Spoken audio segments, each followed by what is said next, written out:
A faction of the Zimbabwean National Liberation War Veterans Association (ZNLWVA), led by Chairperson Ethan Matibela, has come out in support of Vice President Bosano Chiwenga, rejecting growing calls for his resignation. Sarabina Mashukubudani questions of veterans defend. General Chiwenga is ZANU-PF infighting continues. It will subscribe or like on the bell icon. Timina Mnangagwa Mchenzi. The intervention follows remarks by former ZANU-PF provincial chairperson Themba Mliswa, who accused Chiwenga of undermining President Emmerson Mnangagwa and urged him to step down. Mliswa alleged that the vice president was echoing opposition rhetoric and engaging in what he described as strategic messaging aimed at subtly challenging the ruling party's stance on constitutional changes.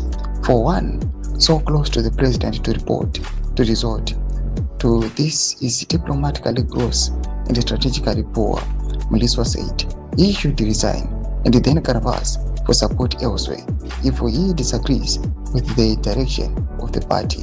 The dispute stems from Chiwenga's recent appearance at a Roman Catholic gathering in Murewa, where he reflected on the biblical story of King Hezekiah.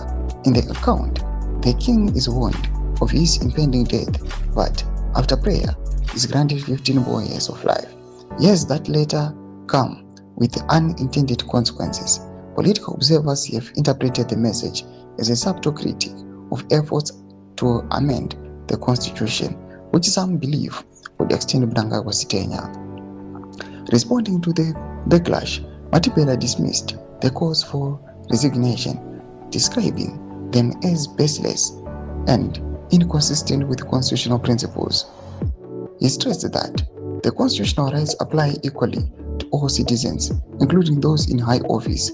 Section 58, 60, and 61 guarantee freedom of assembly and association, freedom of conscience and religion, and freedom of expression, respectively. Doma developments are no pangwa inatona Matibela amdivenda VP Constantino Chiwenga. Penako section meetings of any moto diva mzalve chitu. Musangana subscribe or like, punch on the bell icon.